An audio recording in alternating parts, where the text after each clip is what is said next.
volunteers. Sorry?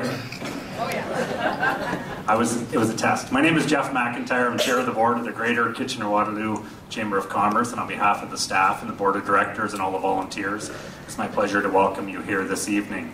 I'd like to thank all the candidates for putting their name on the ballot. I really appreciate anybody that puts their name on a ballot, their commitment to community, their commitment to Canada, and ultimately their commitment to democracy. Tonight is a third of three in a series of forums where we brought together businesses that are involved in the community. So we have three different ridings that make up the membership for most of the members of the Greater Kitchener-Waterloo Chamber of Commerce, and the questions, and ultimately community leaders as well too. So we have a good cross selection of questions, and we're really looking forward to the input from everyone this evening. I'd like to thank very much our media sponsor, 570 News, for participating in all three of the events, as well as the Federation of Canadian Municipalities and the City of Waterloo for hosting tonight's evening. So thank you very much to that. It's my pleasure now to introduce Joe Pavy, the news director, who will act as the moderator for this evening. So welcome everyone, and thank you.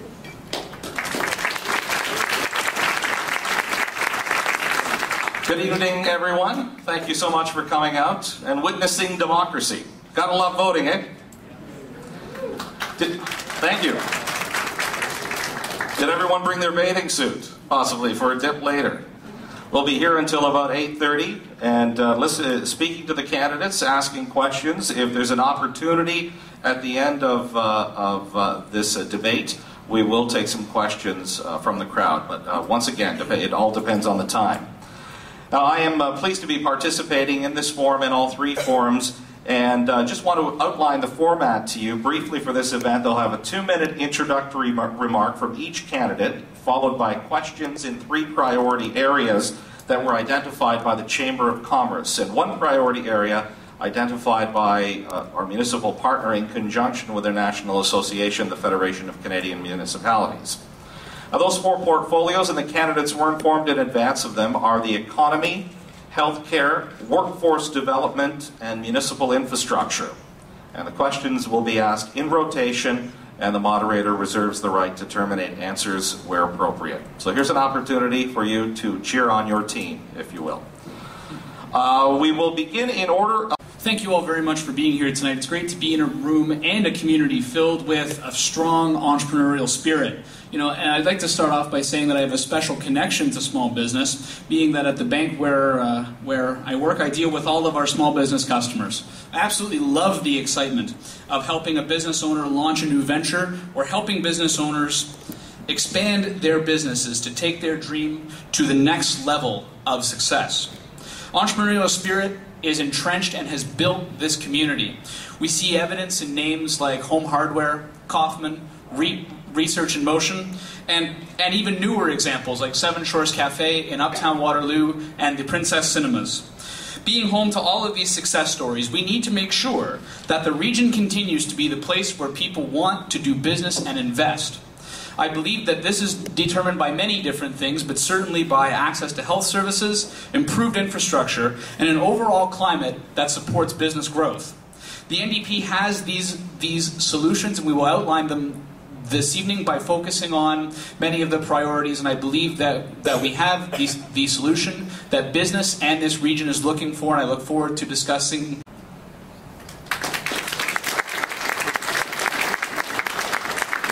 Thank you, Bill. From the Liberal Party, Andrew Telegdi.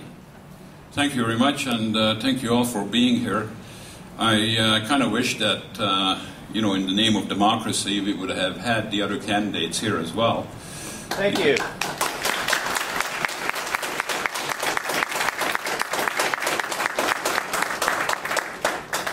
Especially given the fact that one of the candidates failed to show at 2 of the other debates that they were invited to, one on CBC and one on refugees and multiculturalism.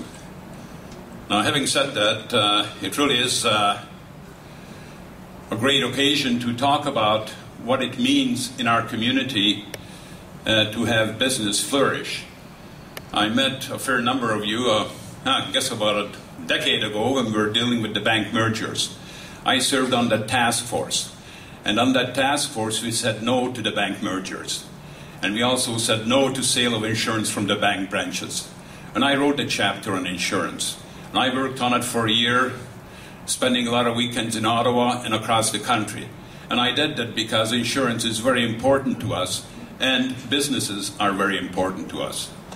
You know, just recently, we have in the Toronto Star a story, and the story is about our Canadian champion, Research in Motion. Now, Research in Motion is a great Canadian company. It's a world ambassador for Canada. And if you recall, 2 years ago, Research in Motion went to the Conservative government and asked for a fair chance to bid at Nortel assets that were paid for by Canadian taxpayer dollars. And what happened was that the Conservative government said no. And what was even worse is the 4 local members of Parliament refused to stand up for Research in Motion and demand that the government give our champion from this community a chance to bid on Nortel assets, which would have greatly strengthened the company. Now, that was wrong. And the role of a member of Parliament is to fight for the riding in Ottawa. And that's what I've done when it was an individual. And if I was at this, Andrew, I would have fought for it there as well.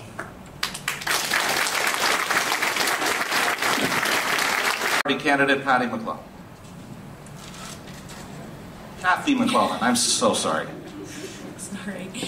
I too would like to acknowledge the 3 other candidates that aren't here, and as a party that was arbitrarily left out of the leaders' debate, I do not find it a very good sign that our local organizers here felt that the 3 candidates that will be on the ballot aren't allowed to express their stories here tonight.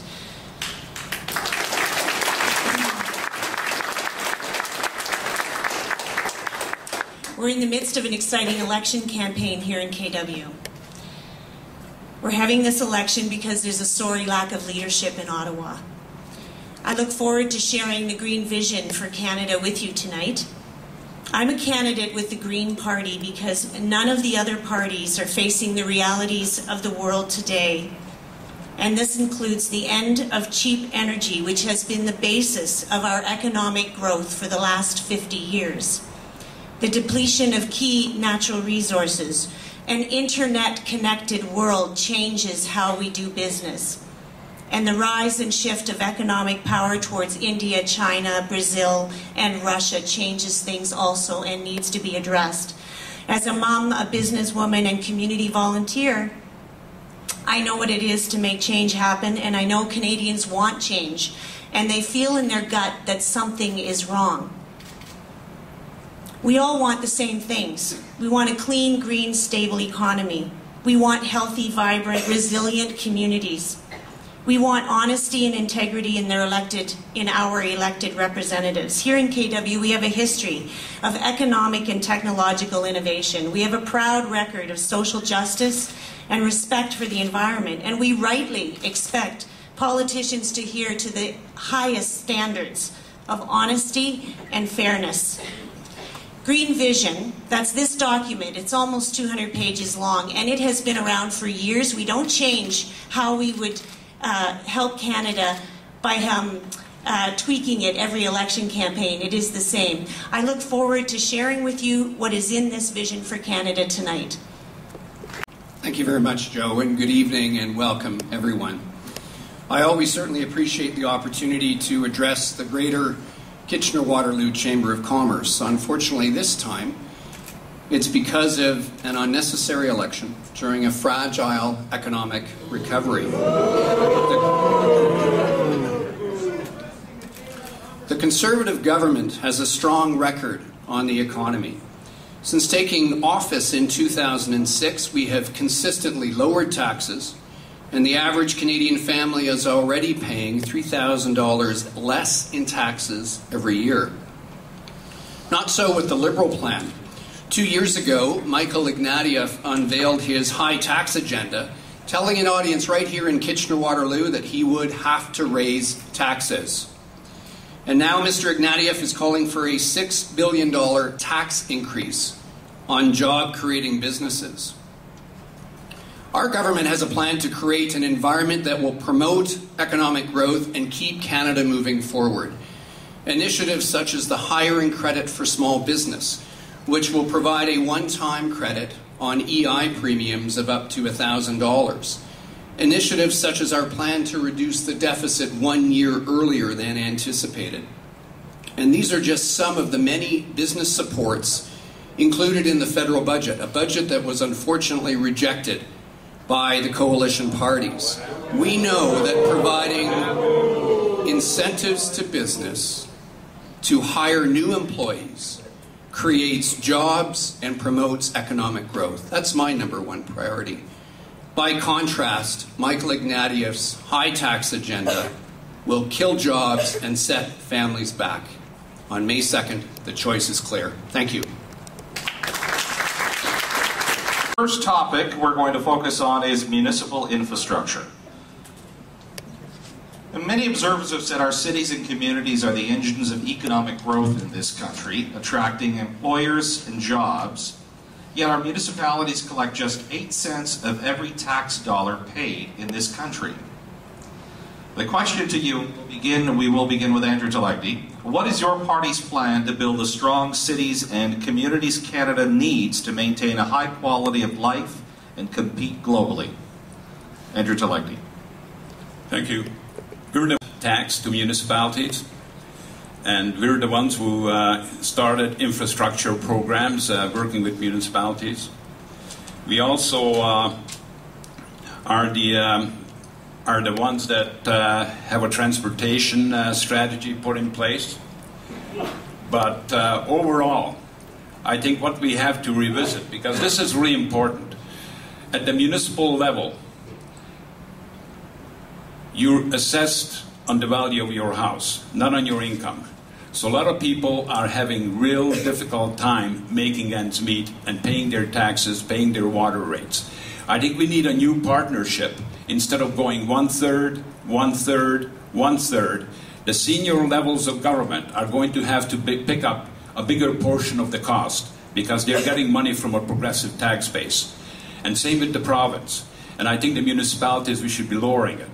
You're looking at the debate we're having with the transit right now. The reason we're having that debate, and that's why it is so vigorous and so polarized, is because people who are living on the edge, barely able to keep their homes, don't see themselves paying more tax because they're afraid that they'll be driven out of their homes. We need a new deal. Thank you, Andrew. Kathy. Waterloo Chronicle asked that question of all the candidates, and I would encourage people to take a look at that one. It was either the second or third question of this election, and I believe you can access it online. 80% of Canadians live in cities now in Canada, and only 8% of federal funds are directed in that direction. And we know the rubber meets the road in the community you live. The Green Party has a plan to increase the transfers to municipalities, knowing that they require tremendous funds to work on infrastructure. Waste and water issues will become paramount in the future as we deal with climate change and the results of that, which includes heavy storm incidences, and how are our water and sewage systems going to handle it. We simply don't have the infrastructure